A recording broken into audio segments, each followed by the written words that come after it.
I told my husband that we should get a divorce, so he can marry his late wife's tombstone. Now I feel like the biggest jerk ever. I, 35 female, married my husband, 37 male, 10 years ago. Prior to our relationship, he had been married for 2 years to Laura, 22 female. Sadly, she passed away because of ongoing health issues. I met my husband 5 years after her passing. At the beginning of our relationship, I had some issues with his romantic history. To put it bluntly, I was having trouble accepting my husband's past, and that he did not stop loving his late wife but was forced to do so. I went to therapy for a year to treat that, and I managed to overcome this issue.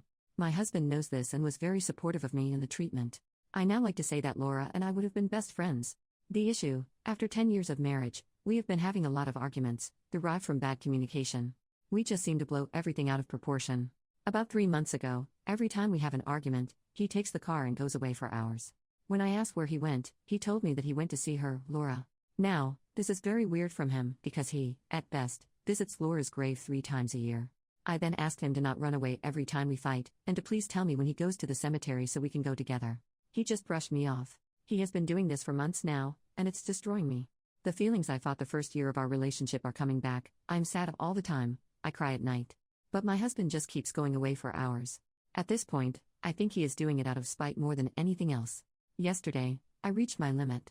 We fought over freaking trash, that's how petty our arguments are. He took the car at 4 p.m., returned at 11 p.m. I was waiting for him in the dining room. The conversation went like this. Where were you? I visited her again. I've told you multiple times about how your actions hurt me, and you continue to do them.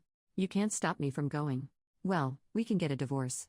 That way, you can marry Laura's tombstone, being that you care more about it than our marriage. I could see the shock in his face when I said that. I apologized immediately, but I think he did not hear me. I saw how he started crying. He has been locked in his office since yesterday and refuses to come out. I feel like the biggest jerk ever. What I said was a low blow and very horrible.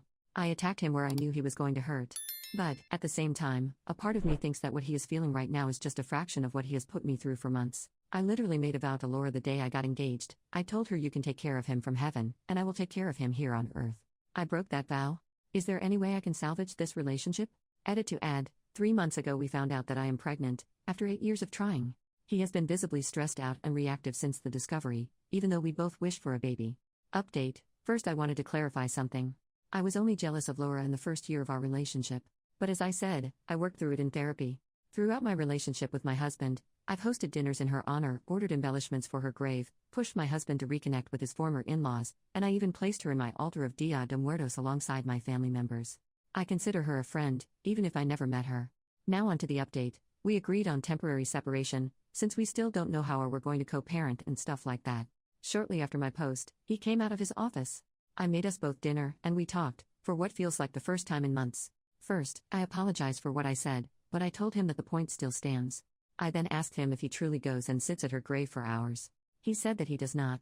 Turns out, that he sits at her grave for an hour at max, and then goes on a tour around the city visiting their favorite places. He goes to restaurants and asks for her favorite dishes, drives around to her favorite spots in the city. I then asked her why. Why was he doing it now, that we found out I was pregnant after so much trying? He said that he could not avoid thinking about what it would have been to raise a child with Laura, and about how many things he missed experiencing with her. He did say that he did not regret our relationship, which makes it better, I guess. I also asked him if I failed him in any way. Was I a bad wife, a bad friend? Did I fail to fulfill his needs? He said that I just wasn't her. Honestly, I think I'd rather have someone punch me than him telling me that. Finally, I asked him when is he starting therapy? He responded that very soon because he wanted to be a good father. I said fine, because I don't want someone around my child, who grieves an imaginary child and an imaginary life, when he has a living and breathing family. That's all, I think. He moved out to his parents' house the same night. Her mother did call me to tell me that she and my father-in-law chewed him out for what he did. I thanked them and told them that I am still very interested in them having a relationship with my child, and they should not pay for their son's mistake. I also visited Laura. I apologize for breaking my vow, but that I hope that she is able to watch over husband, and to help him throughout his therapy. Final update. Hello. So, a lot has happened. I gave birth to my son a bit over a month ago. He is the most beautiful baby ever. I love him more than anything. I've also been going to therapy and it has been great. Overall, life is kinda dreamy right now, it doesn't seem real. Anyways, since everyone here was so helpful last time, I figured I would ask you for advice on this situation.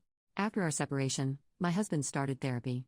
He was diagnosed with depression and is on meds now. He also started to attend a grief support group. Since all of this happened, he's changed so much, it's like he's a different person. During all of my pregnancy, he's been so supportive, helpful, and respectful of my boundaries.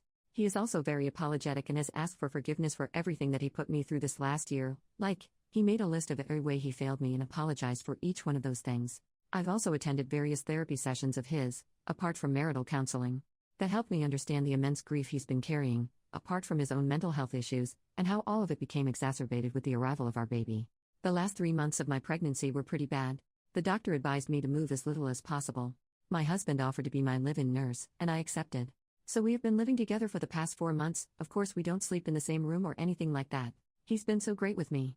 We've had so many amazing conversations, and we just work wonderful together. I feel like I regained my husband, that the person I married is here again. After putting the baby to sleep yesterday, we had a conversation. He told me that he thinks he is ready to rekindle our relationship and asked me for a second chance. He told me that he will do anything he can to be deserving of a second chance. I honestly don't know what to do. This past year I watched him try to better himself, and succeed at it. He's also been so kind to me and is great with our son. But I also know that he is in a pretty vulnerable state right now, and I really don't know if I would be able to pick up our relationship where it ended. I don't know what to do. Should I give it a try?